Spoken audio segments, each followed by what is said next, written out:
Right. Are we on? Are we yeah. going? Yeah. Oh, thanks, Tika.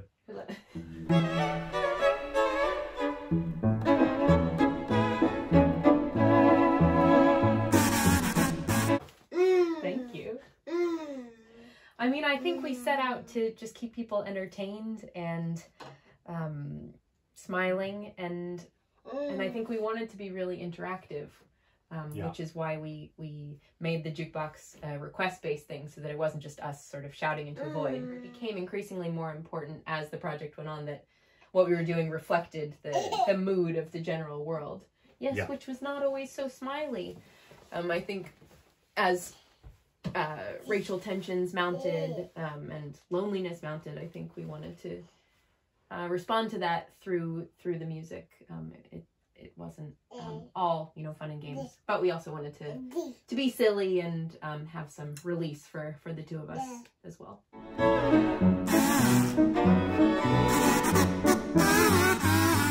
We often get asked by younger musicians, you know, how do you sort of make things happen? How do you start a career? And I would say that the jukebox for me is such an example of, it's often the things you least expect to lead to anything else. I mean, it was the most unambitious project we've ever launched into. I think it was done purely to kind of keep us entertained, and we thought our mums might watch it and stuff. And it actually possibly made more difference to our lives than anything else we've done. This thing, which was so kind of homemade and so low budget and so ridiculous, I think partly because it was such, it really felt like we were being true to ourselves. It felt almost like the most honest and authentic expression we'd ever been able to give. And I think maybe I hope that resonated, and I hope that might provide some inspiration to other people looking to do things slightly outside the box.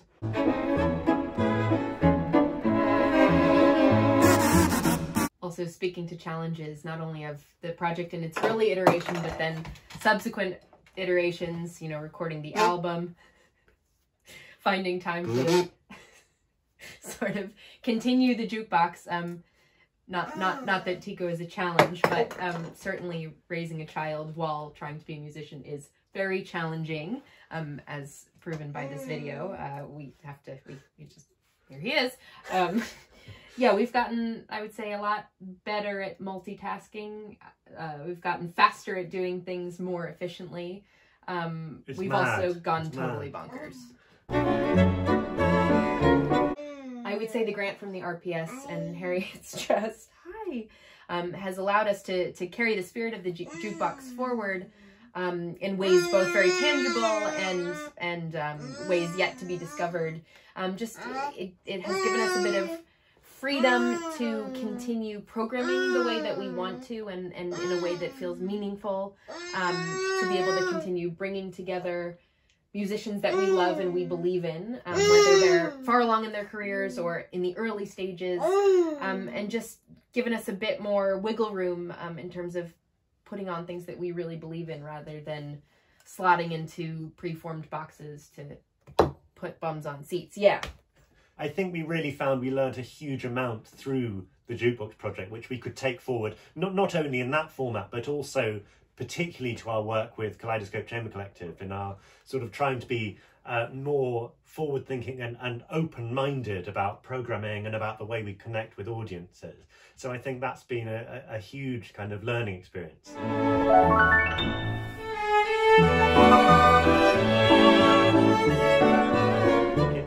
A sort of transitional exploratory time in the music world, and I think we're all trying to figure out what's coming next. Just remembering to really follow our dreams, remembering why we were doing it in the first place. You know, that the music and the musicians are the people who are driving this. So I think just you know, it can be hard to hold on to that spirit of optimism in these very tricky times in the world. But I think, you know, that actually initiatives like this grant and Harriet's Trust have really enabled musicians to hold on to their dreams and to dream even bigger.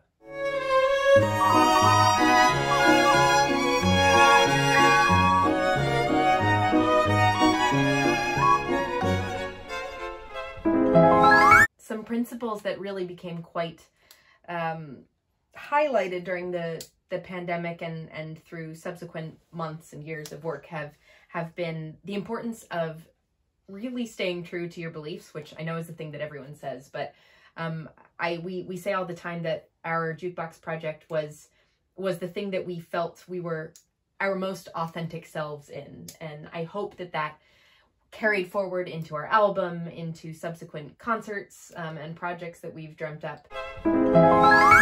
Do what makes you happy, do what you believe in, do what makes you smile, do what keeps you entertained, and then everyone else will be overjoyed to join you on your path. I'm still waiting for a live opportunity to dress as Mary Poppins. Do you hear that? It's important to pay attention to what's going on in the world. You know, you don't always want to be silly if the mood is somber. You don't always want to be serious if the world could use a little bit of levity. So I think just responding in your own way, it doesn't have to be a prefabricated way. It can be very personal, but just responding in a way that you feel is appropriate to what's going on in the world and what's going on in your own life, I think. That was a big lesson learned during the pandemic.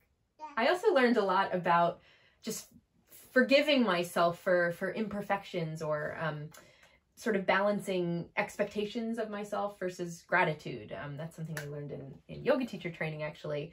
You know, we all have expectations, or what we're capable of, what we'd like to achieve. But then it's also important to just take stock of what we're doing, and the fact that we're probably doing our best. Everyone is doing their best. So being grateful for the opportunity to do our best in any given moment. Something like making videos and getting interrupted by a lawnmower, or the dog barking, or my parents yelling. Or me screwing up. Or Tom screwing up. You know, just learning to be okay with those things. No one's expecting perfection. Yeah, right? Yeah. Life happens. Yeah. So just being fine with it and being grateful for it. However crazy. Yeah. Tico agrees. Do you have any practical advice? Yeah. That.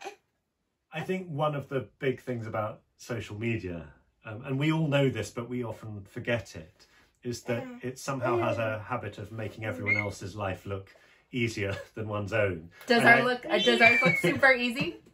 And I think, you know, it's as well to be honest and say that, well, I mean, while we were recording the original JukeBox project, and in everything since, we've had a lot of ups and downs, and a lot of moments when we've sort of felt, you know, can we carry on with this? And you know, I think individually and collectively, you know, it has been a tough time. So I think, you know, I also really hope that we can take forward a spirit of honesty, and that we as musicians can all be honest about, you know, that it can be a struggle as well. You know, I think we're all trying to sort of put out the lightest and happiest version of ourselves often to the public. But I think, you know, it was a time when people felt more able to open up about vulnerabilities and about insecurities. And we all have those. Well, I speak for us, but, you know, I do hope that can really carry forward to make a healthier music world, well, healthier world in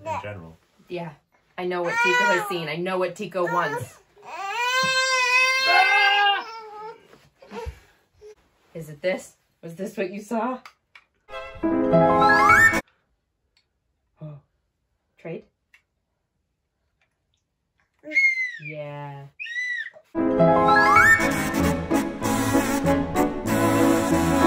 Never underestimate your network as a resource. I would say the number of times where I haven't known the answer to a question, and I just put out a question on either social media or just texting a friend saying, can you point me in the direction to a list of like idiot-proof technology for musicians, or fabulous works by female Hispanic composers, or you know, repertoire for slide whistle and okay, well that's there's a big repertoire. That's yet to be discovered. But just ask people. Usually people love helping, and people love to be asked for advice, and like someone always knows more than you do. Do you have any last reflections? Yeah.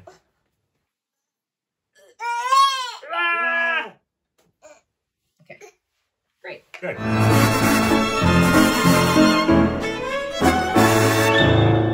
Was that even a sentence? Yeah.